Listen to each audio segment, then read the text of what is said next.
Video আরম্ভ করছি। আর এখন তো আজকে আমি দুদিন তোমাদের সাথে কোনো বাড়ির কাজকর্ম শেয়ার করতে পারবো না, কারণ প্রচণ্ড কাজের চাপ। এখন তো বাড়ির কাজ হচ্ছে, আজকে হচ্ছে গোড়া জাম হবে, মিস্ত্রি টিস্ত্রি লেগেছে। আর ওই জন্য তোমাদের সাথে ঘরের যাবতীয় কাজ আজকে শেয়ার করতে পারবো না। রান্না বান্না কী করি না করি সেগুলোই তোমাদের সাথে শেয়ার করবো। আর কিছু কিছু জিনিস আমাদের যে বাড়ির যে গোড়া জাম হবে সেইগুলো তোমাদের সাথে টুকটাক যদি সময় থাকে তাহলে শেয়ার করবো। হ্যাঁ, চলো পুরো ভিডিওটা দেখতে থাকো, আশা করি খুব ভালো লাগবে। ঠিক আছে।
সকালবেলায় তো আজকে মুড়ি খাবার আলুর তরকারি হয়েছে।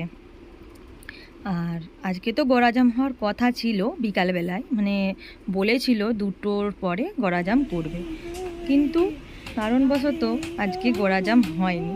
হ্যাঁ, এটা সকালবেলাটা ভিডিও পুজো করে তোমাদের সাথে একটু শেয়ার করছি। আজকের ঘটনাটা তোমাদের সাথে, মানে গোড়াজাম হওয়ার কথা ছিল না, সেই ঘটনাটাই তোমাদের সাথে শেয়ার করছি। হ্যাঁ, বলেছিল যে গোড়াজাম হবে। তারপরে আমাদের পাশেতেই, তোমরা আমার ভিডিওটা দেখতে পাবে, আমাদের পাশেতেই একটা বাড়ি উঠছে না, একবারে বাইরের সামনেই, তাদের কালকে রিংটল ঢালাই হয়েছে। দিয়ে না তাদের সন্ধে অবধি কাজ হয়ে গেছিলো।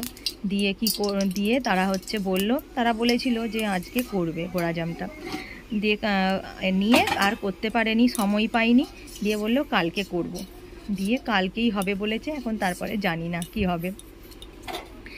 আর দেখো এই দিক দিয়ে না আমার রান্না বসিয়ে দিয়েছি, আর মুড়ি খাওয়াও হয়ে গেছে। আর আমি ভাতের হয়ে গেছে, ভাতের হাঁড়িটা আমি ভালোটি করে মুছে নিচ্ছি। এত ফ্যান পড়েছে যে ভাতের হাঁড়িটা বিশ্রী দেখতে হয়ে গেছে, ওই জন্য আমি ভালোটি করে ভাতের হাঁড়িটা মুছে নিলাম। আর স্টিলের হাঁড়ি কি সুন্দর চকচক করবে, তাই না?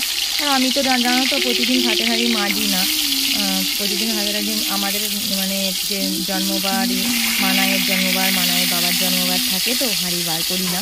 আমি সপ্তাহে 2 দিন কি 3 দিন হাঁড়ি বার করি, মানে যেদিন কারুর বার দিতে থাকেনি সেই দিন। আমি তো আজকে পটল ভাজা করব। আর সোয়াবিন, দেখো সোয়াবিনটা আমি সেদ্ধ বলতে কি ভাপিয়ে আমি ঠান্ডা জলে ধুয়ে নিয়েছি। সোয়াবিনের তরকারি করব আজকে। দুপুরের এটাই মেনু হবে। আর দুপুরের মেনুটা তোমাদের সাথে শেয়ার করলাম। আর আমি কেমন করে সোয়াবিনের তরকারিটা করি সেটাই তোমাদের সাথে আমি একটু শেয়ার করছি। আগের দিনেও তোমাদের সাথে শেয়ার করেছিলাম, আর আজকেও তোমাদের সাথে আমি রান্নাবান্নাটা শেয়ার করছি। আমার না রান্নাবান্না দেখাতে খুব ভালো লাগে জানো, কারণ মানে আমি কি রান্নাবান্না করছি না করছি তেমন, মানে কেমন করে করছি সাধারণই এই রান্নাগুলো, তবু তোমাদের সাথে শেয়ার করি। আর দেখো আমি সোয়াবিনগুলোকে ভালোটি করে ভেজে নিয়েছি। ভালোটি করে ভেজে নিয়ে তারপরে আমি এখন আজকে যেমন করে করি তেমন করে তোমাদের সাথে শেয়ার করব। ভালোটি করে ভেজে নিচ্ছি জানো। আর নিরামিষ তরকারি তো একটু যদি না স্পেশালভাবে করা হয়, সোয়াবিনের তরকারিটা বাজে খেতে হয়ে যায়। দেখো আমি কড়াতে এখন টমেটোর চাটনি করব বলে কড়াতে 5 ফোড়ন শুকনো লঙ্কা দিয়ে দিয়েছি। সোয়াবিন আলুটা আমি ভাজতে দিয়ে দিয়েছিলাম, অনেকটা তেল ছিল জানো। দিয়ে আমি তারপরে ভাবলাম যে না, তাহলে অতটা তেলে তো চাটনি করা যাবে না, তার থেকে অর্ধেকটা তেলে সোয়াবিন আলুটা ভেজে নিই। হ্যাঁ, অতটা তেল খেলে গরমে তো শরীর খারাপ করবে। ওই জন্য আমি অল্প তেলে আগে চাটনিটা করে নিচ্ছি জানো। চাটনিটা করে নিলে কি সয়াবিনের তরকারিটা লাস্টে করলে অতটা অসুবিধা হবে না, ওই জন্য চাটনিটা করে দিচ্ছি। আজকে খুব না টমেটোর চাটনি খেতে ইচ্ছা করছিলো জানো, অনেক দিন টমেটোর চাটনি খাইনি।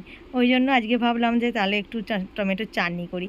জানো তো, যেদিন একটু মাছ ডিম হয় সেদিন একটু মাছ ডিম দিয়েই খাওয়া হয়ে যায়, কিন্তু যেদিন একটু নিরামিষ হয় মনে হয় যে একটু চাটনি চাই, হ্যাঁ, বা একটু একটু সুন্দর করে যে নিরামিষ রেসিপিটা না বানালে না নিরামিষ ভাতগুলো না উঠতেই চায় না জানো। আর দেখবে মাছ ডিম বা মাংস হলে বেশি তরকারি চাই না, এক তরকারি ভাত দিয়ে বা দু তরকারি ভাত দিয়েই খাওয়া হয়ে যায়। আমার তো টমেটোমের চাটনি হ্যাঁ রেডি। আর এই দিক দিয়ে আমি সয়াবিনের তরকারিটা আমি বসাচ্ছি। দেখো গোটা গরম মশলা তেজপাতা আমি দিয়ে দিয়েছি, আর জিরে দিয়ে দিয়েছি, গোটা জিরে। আর দিয়ে আমি ভালোটি করে দেখো নেড়ে নিচ্ছি কড়াতে। আর এই দিক দিয়ে গোটা গরম মশলা দিয়ে কিন্তু সয়াবিনের তরকারি খেতে না খুবই সুন্দর হয় জানো। আর আমি সয়াবিনগুলোকে আবার জলে মানে একটুখানি ভাপিয়ে মানে সয়াবিনগুলোকে ভেজে নিয়েছি বলে আরও টেস্টি হয়ে গেছে জানো। আর মেয়েটা না দেখো আমি গোটা গরম মশলাই গোটা গরম মশলা আর গোটা জিরে, গোটা ধনে আর আদা আর গোটা শুকনো লঙ্কা একটা দিয়ে আমি আর হ্যাঁ একটা টমেটো একসাথে আমি পেস্ট করে দিয়েছি জানো।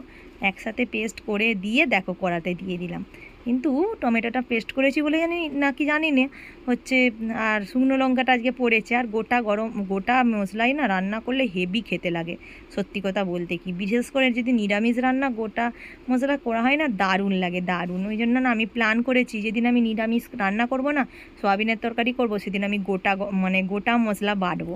আমার তো মানে মিক্সার মেশিন আছে, তাতেই বেটে নেব, কিন্তু আমি তো মিক্সার মেশিনে না পেঁয়াজ রসুনটা আমি বাটি না, ওই জন্য পেঁয়াজ রসুন দিয়ে যেদিন করি সেদিন আমি শিলেই বেটে নিই।